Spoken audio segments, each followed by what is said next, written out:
You're probably like most artists, and at one point or another, you thought about joining or maybe even starting your very own engagement group where you get a whole bunch of artists and everybody drops links to their music so everyone gets X amount of streams on their song the first day of release. And it sounds good, trust me, I know. But give me 5 minutes or less, and I'll give you 4 reasons why engagement groups do not work for music.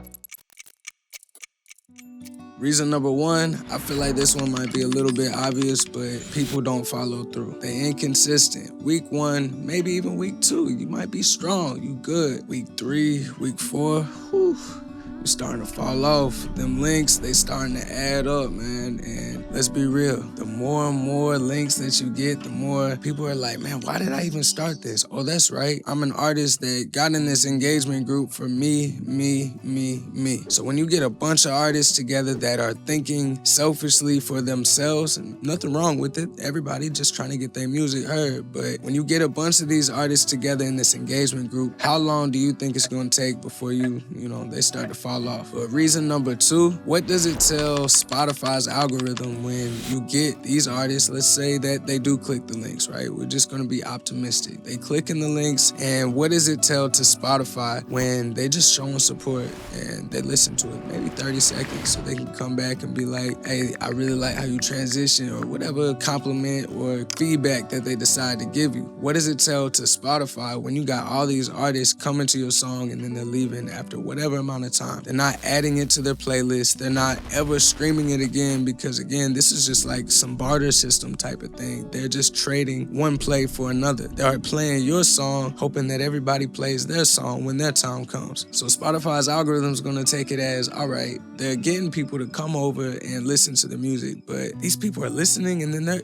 exiting right off. Little does Spotify know, they're just going back to the engagement group so they can give you that feedback. But this starts to add up. Over time, this is going to tell the platform, because not just Spotify, it's going to tell whatever platform that people listen to it for a little bit and they don't ever listen to it again. They ain't really rocking with it. And it's just a pattern that continues to happen the more that you're in these engagement groups. Again, hypothetically hoping that it works and everybody contributes and keeps clicking on that link.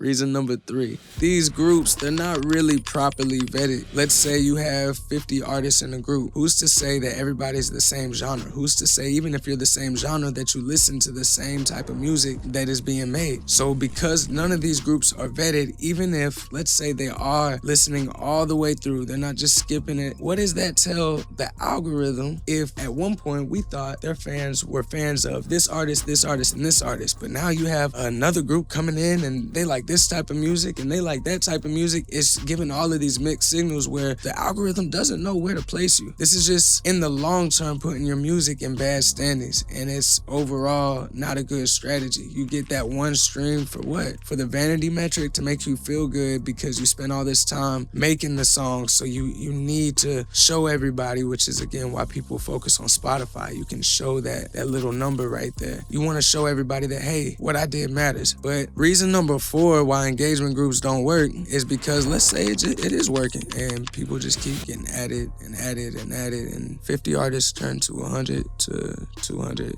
to 500. Next thing you know, half of them are doing a song a week. You got 250 songs to listen to every Friday or whatever day they dropping, and then everybody else is dropping every month. Come on, man. It's gonna start getting a little bit ridiculous, right? Which kind of comes around full circle to reason number 1. People fall off because at the end of the day, we're not in here to listen to a whole bunch of music. We're in these engagement groups to get the engagement, but there are so many better ways to allocate our time and get that same engagement, except it'll be from a genuine person that is interested in listening to music and that can become a fan of what you're doing, not just trying to get a one-off trade and hopefully you listen to my single or my album later on down the line. Networking has its place, but this isn't that. This is, again, some sort of barter system trying to trade play for play. That's not how you build a fan base. And look, I get it. Obviously, you're not alone. We're all just artists trying to find ways to get our music heard, right? And even the concepts and ideas that feel like they're no-brainers, once you start to get into it, you realize that your brain got to do some braining. Another example of this could be sending a whole bunch of people links to your music, and in this next video, I'll show you how it doesn't work